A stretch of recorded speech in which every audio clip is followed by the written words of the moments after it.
بسم اللہ الرحمن الرحیم۔ السلام علیکم۔ اسم ذات کوئی بندہ چاہتا ہے کہ اسے یہ مل جائے تاکہ اس کے رکے ہوئے کام بن جائے۔ یہ اسم ذات کا دھندا، یہ گورکھ دھندا، یہ جو سو کالڈ مرشد بنے ہوئے ہیں انہوں نے بنایا ہوا ہے۔ یہاں تک کہ یہ لوگ پیسوں چند ہزار روپیوں سے بھی کچھ نہ کچھ اسم ذات کسی کو دے دیتے ہیں اور کہتے ہیں اس سے تمہارے کام بن جائیں گے۔ ہم آج یہ دیکھیں گے اسم ذات ہے کیا۔ اسم کا مطلب ہے کوئی نام، ذات، کسی خاص چیز کا نام۔ تو یہ اسم ذات جو لفظ استعمال ہوتا ہے یہ اللہ کے جو صفاتی نام ہیں اس کے حوالے سے استعمال ہوتا ہے۔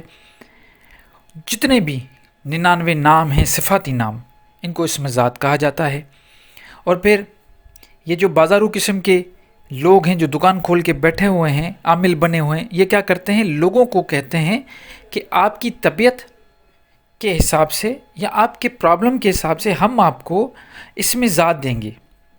تو وہ کسی کو یا رحمان کہتے ہیں، یہ دیتے ہیں ذات، کسی کو اسم دیتے ہیں یا ودود، مطلب اس قسم کے مختلف قسم جو اللہ کے صفاتی نام ہیں وہ اس بندے کو دیکھتے ہوئے وہ ان کو دیتے ہیں، تاکہ پھر کہتے ہیں ان کا جا کے ذکر کرو تمہارا کام بن جائے گا۔ اور مزے کی بات یہ ہے کہ وہ چند ہزار روپے میں دیتے ہیں کہ یہ آپ ہمیں دیں، ہم آپ کو آپ کے حساب سے دیں گے۔ دیکھیے ہم کیا سمجھتے ہیں، اصل بات اس پہ غور کرنے کی ہے، وہ یہ ہے کہ دیکھیں ہم یہ کہتے ہیں کہ اسم ذات تو بالکل اللہ کے صفاتی نام ہیں۔ اگر آپ چاہتے ہیں کہ آپ کے کام بنیں تو جو کام آپ کا نہیں ہو رہا، مثال کے طور پہ کوئی ایسا کام جو رزق کا مسئلہ ہے، اگر آپ کو کوئی چیز اپنا کاروبار آپ کا نہیں بڑھ رہا، آپ کو کوئی جاب کا مسئلہ ہو رہا ہے، رزق کا مسئلہ ہے، تو آپ کیا کریں گے؟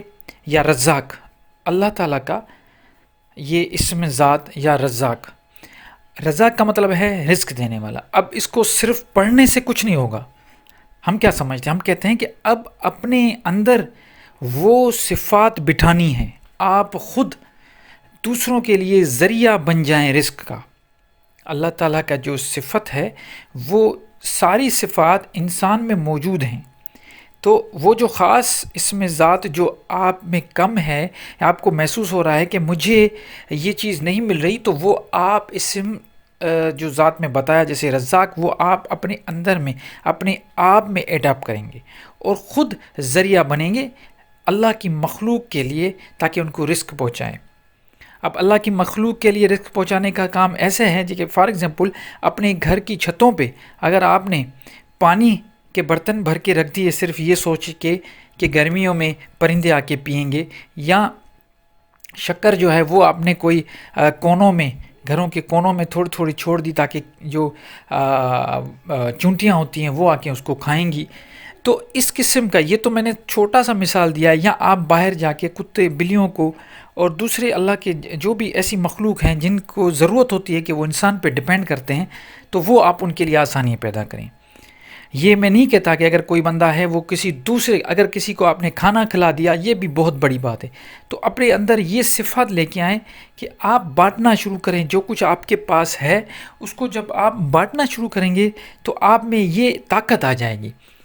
تو یہ جو کہتے ہیں نا کہ اسم ذات کو آپ پڑھنا شروع کر لیں اور آپ کا کام ہو جائے گا، تو کام ایسے نہیں بنتے۔ کام بنتے ہیں آپ کو ریورس ہو کے ملیں گے۔ جو آپ کریں گے ایز یو سو شل یو ریپ، جو آپ کریں گے وہی آپ کو پلٹ کے ملے گا۔ یہ کرما ہے، اگر آپ اچھے کام کریں گے تو اچھے ہی آپ کو پلٹ کے ملیں گے۔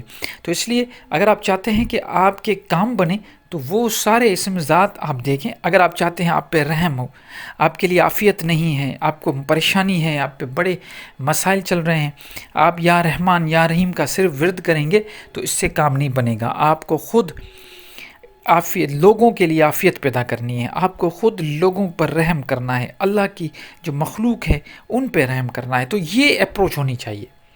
یہ جو میں نے اپروچ آپ کو بتائی ہے، یہ ایکچولی کیا ہوتا ہے، اس سے یہ ہوگا کہ ایک تو معاشرے میں برائیوں کا خاتمہ ہوگا، دوسرا انسان کے اندر اللہ کی جو دی ہوئی صفات ہیں، کیونکہ اللہ نے ہی دی ہے ہمیں صفات، وہ ساری صفات ہم ان کو پالش کریں گے. جب ہم ان کو پالش کریں گے، ان کو اپنائیں گے، اپنی زندگیوں میں ان کو لاگو کریں گے، تو ان کا ریفلیکشن دو طرح کا آئے گا.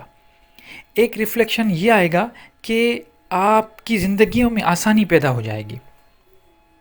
آپ کے اپنی لائف میں جو کمیاں محسوس ہو رہی ہیں وہ پر ہونا شروع ہو جائیں گی. ایک تو یہ آئے گا. دوسرا جو بڑا ہوگا وہ یہ کہ معاشرہ جو بنتا ہے وہ فرد سے بنتا ہے. ایک ایک فرد بن کے ایک بڑا معاشرہ بنتا ہے، اور معاشرے کی جو کچھ چیزیں ہوتی ہیں وہ عکاسی ہوتی ہے ہر فرد کی.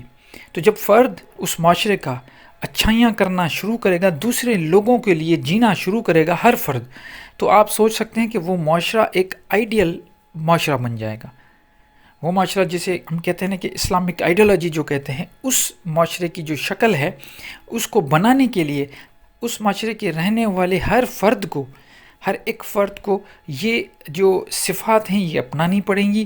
اور وہ صفات نہ صرف یہ سوچ کے کہ ہماری زندگی میں کمی ہے، بلکہ اگر اس کو آپ ایسے دیکھیں کہ اللہ تعالیٰ نے آپ پہ بہت رحم کرم کیا ہے، تو آپ بھی وہ چیزیں زیادہ اور کریں. اگر اللہ تعالیٰ نے آپ کو وافر مقدار میں رزق دیا ہے، آپ بھی بانٹنا شروع کریں.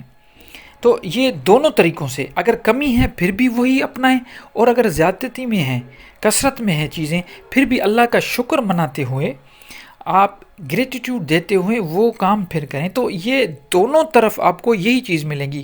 اگر کچھ نہیں ہے آپ کے پاس، قلت ہے، تب بھی آپ بانٹیں. اگر کثرت ہے پھر بھی آپ بانٹیں. اگر قلت ہے تو آپ پھر بھی، اگر آپ کو لگتا ہے کہ آپ پہ عافیت نہیں ہے، آپ پہ بڑے بلائیں ہیں، تو آپ کو کیا کرنی ہے؟ تو وہ رحم اور کرم کی قلت ہے، تو آپ کو زیادہ رحم اور کرم کرنا ہے. اور اگر آپ دیکھ رہے ہیں کہ آپ پہ بہت اللہ کا مہر ہے، اللہ کا بہت کرم ہے، پھر بھی آپ کو اللہ کے جو بندوں کے ساتھ جو رویے ہیں وہ اور بھی اچھے رکھنے ہیں. تو یہ ایک ایسا عمل ہے جس سے نہ صرف آپ کی زندگی، جیسے میں نے کہا، بلکہ معاشرہ بھی گلے گزار ہو جائے گا.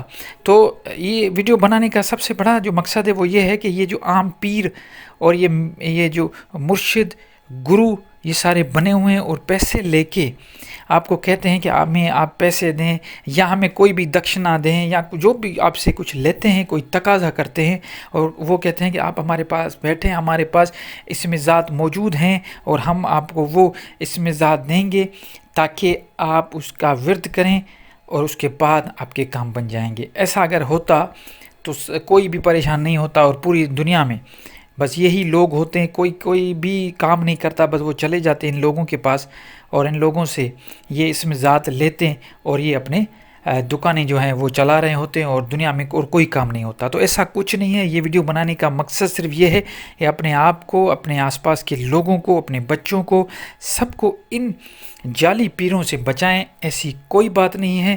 جو کچھ اسم ذات یا اللہ کے صفات یہ قرآن میں موجود ہے، یہ کسی کی جاگیر نہیں، یہ کسی میر کی، پیر کی، یا کسی مرشد گرو یا سادھو کی جاگیر نہیں. یہ موجود ہے، ہر مسلمان کے پاس موجود ہے. ہاں، مسئلہ یہ ہے کہ اس کو استعمال کیسے کرنا ہے، اس کا پرابلم ہے. وہ اس لیے یہ پرابلم پیدا ہو رہی ہے کیونکہ لوگ پڑھتے نہیں ہیں، قرآن سے جڑے ہوئے نہیں ہیں، قرآن کو صرف تلاوت تک ہی محدود کیا ہوا ہے، اس کو سمجھتے نہیں ہیں، نہ سمجھنے کی کوشش کرتے ہیں. اور جب بھی گھر میں کوئی مرتا ہے تو پھر تلاوت ہوتی ہے، بخشوانے کے لیے قرآن کو استعمال ہوتا ہے، یا صرف صبح کے ٹائم پہ جب فجر کو نکلتے ہیں تو قرآن کی کچھ آیتوں کو تلاوت کرتے باہر نکلتے ہیں. بس یہی رہ گیا ہے، یا آیت الکرسی پڑھتے ہیں. بس اس سے زیادہ قرآن کو جو اللہ تعالیٰ نے کہا تھا کہ میں نے آپ کے لیے یہ گائیڈنس ہے اور آپ کے لیے میں نے اس لیے یہ نازل کیا ہے تاکہ لوگ اس سے شفا حاصل کرے، اس سے یہ رحمت بھی ہے، یہ سب کچھ ہے. لیکن ہم کیا کر رہے ہیں؟ ہم خود، اللہ تعالیٰ نے ہمیں دیا کہ ہم اس کو پڑھیں، اس سے ہم اپنی زندگیوں کو آسان کریں. ہم کیا کر رہے ہیں؟ ہم اسی کو پھر پڑھ کے اللہ کو سنا رہے ہیں کہ بھائی آپ کو سنا رہے ہیں. ایسا نہیں ہے. یہ ساری باتیں اس لیے ہوتی ہیں کیونکہ ہم قرآن سے دور ہیں. تو ان مولویوں سے، ان عامل سے، ایسے مرشدوں سے بچیں، اور اپنے بچوں کو بھی، اپنے دوستوں کو، اپنے آس پاس کے جو لوگ ہیں ان کو بھی بچائیں. اور اس میں ذات کو اگر اپنانا ہے تو اسی طریقے سے اپنائیں.